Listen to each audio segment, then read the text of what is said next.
Becoming a Queen is a film documentary produced and written by Chris Strikes, which takes an intimate portrait of Joella Crichton's quest to become the Queen of Toronto's Caribbean Carnival for an unprecedented 10th time. And many of you may be familiar with her name if you have been a regular at the Toronto Caribbean Carnival King and Queen pageant at Lamport Stadium, which normally takes place on the Thursday before the actual Carnival parade on Saturday. Joella Crichton has been the queen for the Carnival band Carnival Nations, led by Bryce Aguitor and Marcus Eustace. Her annual costume and portrayal has been designed by Kenny Coombs for Carnival Nations. The documentary, in fact, is 89 minutes in length and is one of the submissions for the Caribbean Tales Film Festival 2021 here in Toronto in September. And it gives you a behind-the-look at the making of the Carnival Queen, Joella Crichton. Well, on the line with me is Chris Strikes, the producer, writer, and director of Becoming a Queen. And Mr. Chris, I say welcome to the Caribbean Connection. How are you, sir? I'm great. Thank you for having me on. It's an honor to be on this show. Well, you were very welcome indeed. And in fact, I want to say congratulations on working on this documentary. But when did it actually when did you actually conceptualize this documentary? So, I actually conceptualized the documentary back in 2017, before Joella was competing to try to win the 9th Queen. I had met her in 2017 and had gone to her mom's house for the first time. And when you walk into her mom's house, Luann Crichton, when you walk into her house, it's like a little mini carnival museum. There's chess pieces on display, headdresses on display, enlarged photos, news clippings, all of that stuff. And then I asked Joella, has anybody ever told your story in a documentary format or anything like that? And she said no. And then I kind of made a little joke. If you win this year, that means you'll be the 9-time queen, and that means next year you'll be going for 10. So maybe we should do a documentary since nobody's done it before. So I kind of said it a little bit in jest, and we both laughed it off. But then she went on to win the 9th, and I had asked her again about it. Again, half joking, half serious. And then, we just met and sat down, and Joella told me her whole story within Carnival and her connection with Kenny Coombs, costume designer, as well too. And I was like, you know what? I think this would be a really incredible story to tell and present on screen. So from that time, I really began to start working on the documentary seriously, and we just got the wheels moving on it. That probably entailed a lot of work, because a lot of interviews and a lot of background information because unfortunately within our community we don't archive many things, right? Yeah, it was difficult. It was difficult to get some records and get some archives. So you're definitely right. It's because it's such an oral tradition, and it's something that Joella speaks about so much as well too. Is how much of an oral tradition Carnival is, and so many different elements of the Caribbean community is. So it was a little bit difficult trying to track down some archives, like photos and videos and news clippings and stuff like that. But we were able to track down some really, really great content that we were able to include in the documentary. Now, as you got into it and more, were you fascinated by what you were hearing and what you were seeing and what you were discovering? Yeah, absolutely. Because so I grew up in Toronto, and I grew up going to Carnival, but I never actually played mass. Yes. So I just went to Carnival with my friends.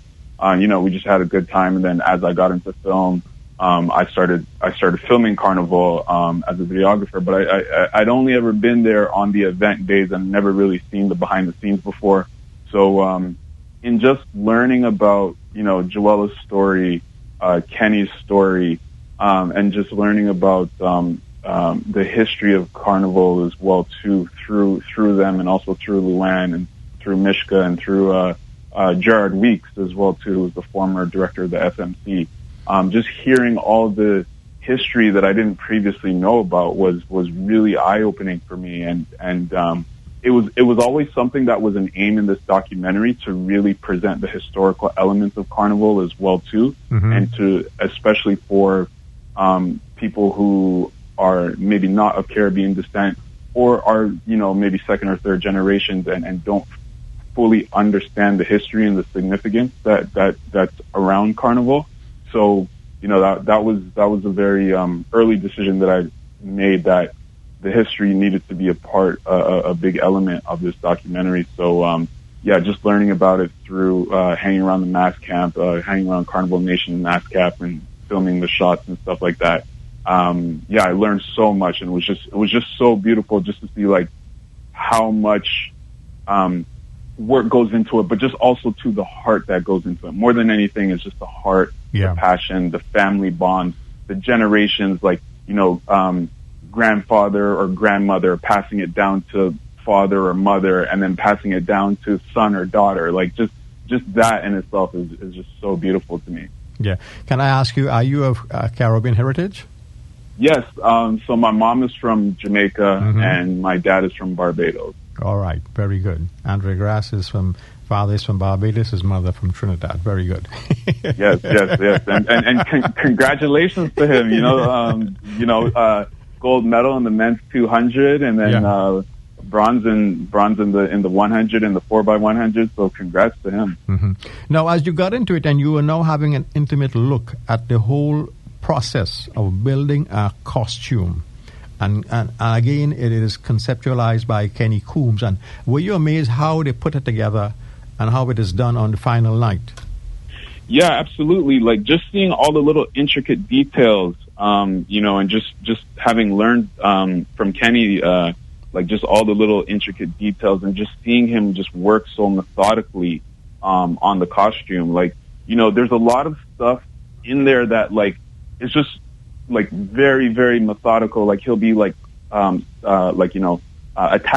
a bunch of different paillettes and gluing like beads and braids and spray painting stuff, and like it's tedious, but to me it was just so fascinating because I'm really in love with the process of it, and just seeing a master like Kenny working on his craft and just seeing it slowly come together was for me personally, it was incredible to see. So it was very fascinating to just witness that firsthand, but as well too, not only just witnessing it, but just hearing what goes into it, hearing the fact that like, he keeps a notepad beside his bed just in case if while he's sleeping, or like he may dream up ideas and then wake up and quickly jot it down so he doesn't forget it. Like even just that, like as I'm an artist as well too, through the medium of film, just appreciating another artist's work and appreciating their process of working was just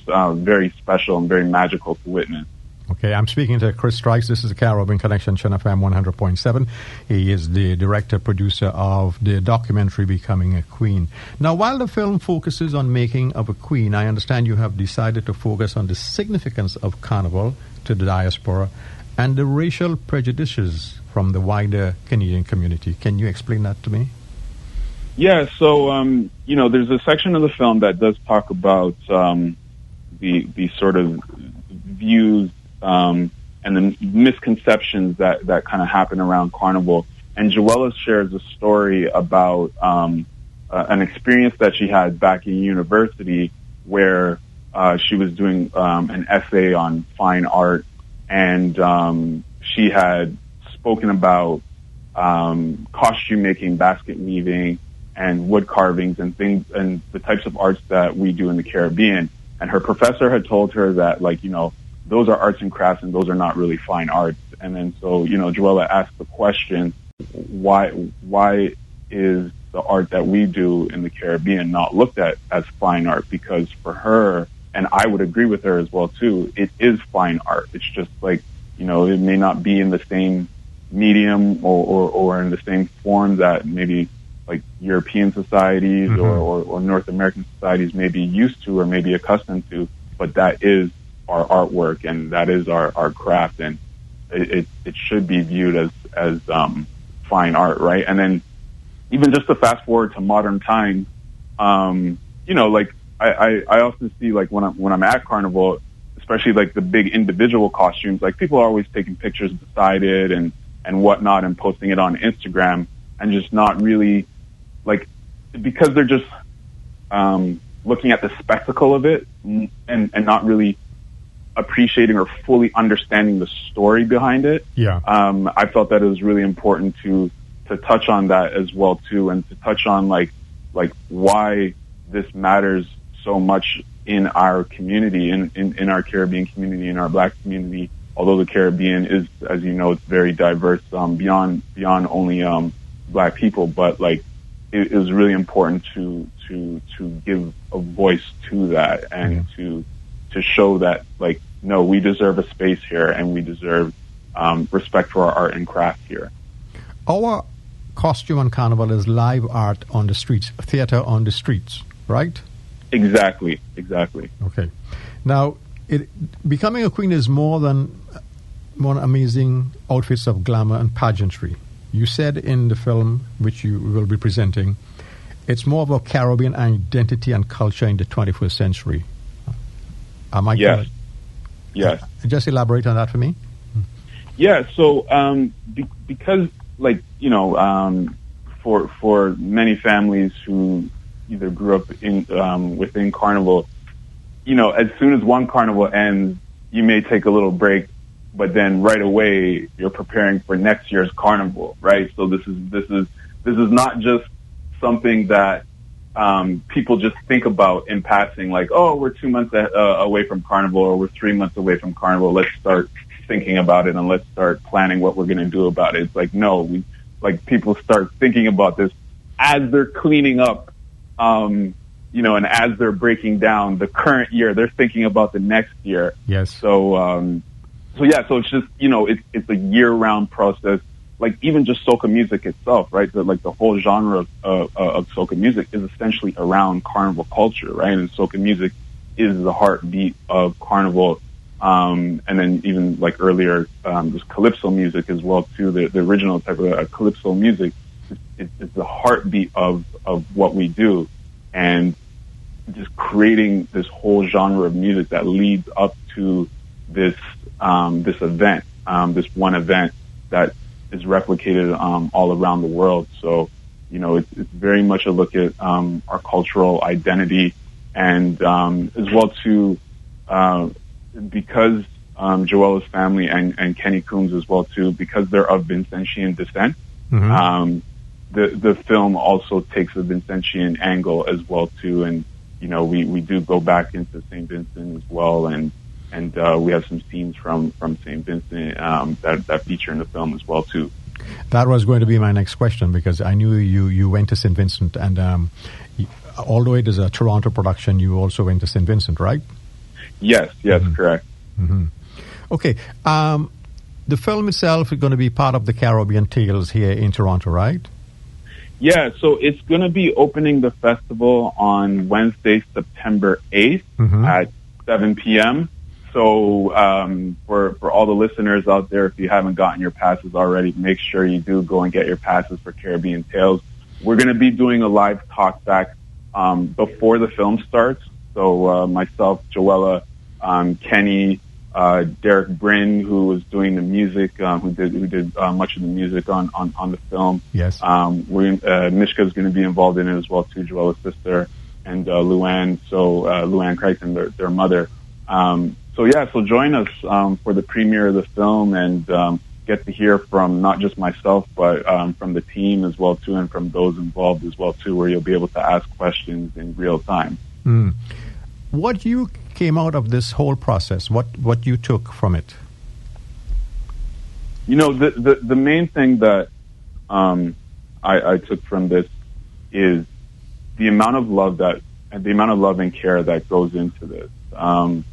You know, there's a scene like actually I don't want to share any spoilers, but uh-huh. I feel like this is going to be a tearjerker in some parts of the film as well too. It may create some tears in some people, and so just really the love and care that goes into this, and the other thing too that I would say is the fact that we need to continue this.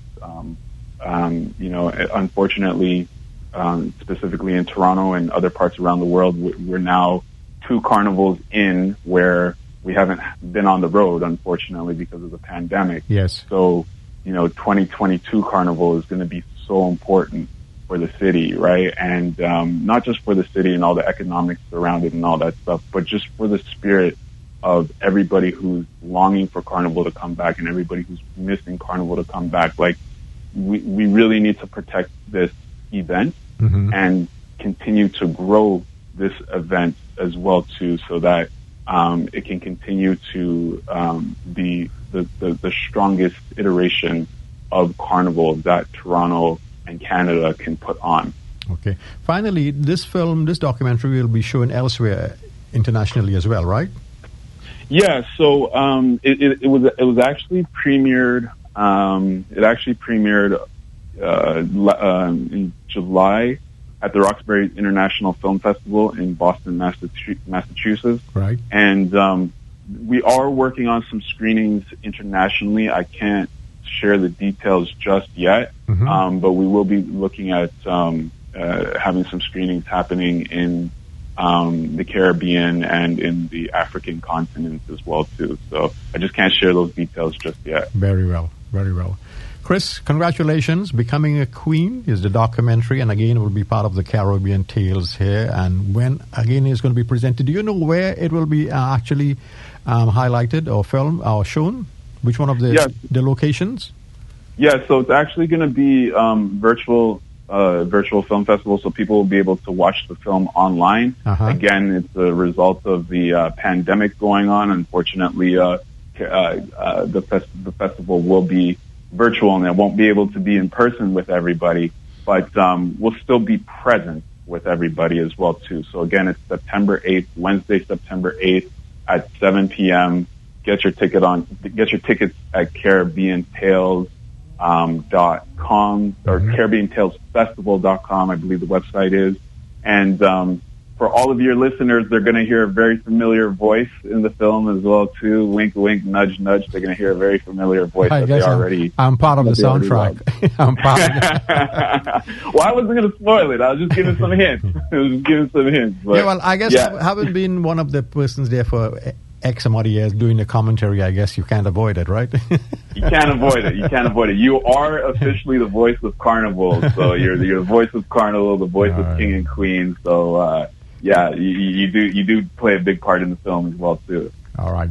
Chris, thanks very much for this, and good luck and best wishes to all. And, in fact, congratulations again for Becoming a Queen, a documentary which, again, was going to be part of the Caribbean Tales Festival here in Toronto. Chris, thanks very much. Jai, thank you so much. I'm greatly honored. Thank you so much, and I appreciate you, and I appreciate this opportunity. You're very welcome indeed.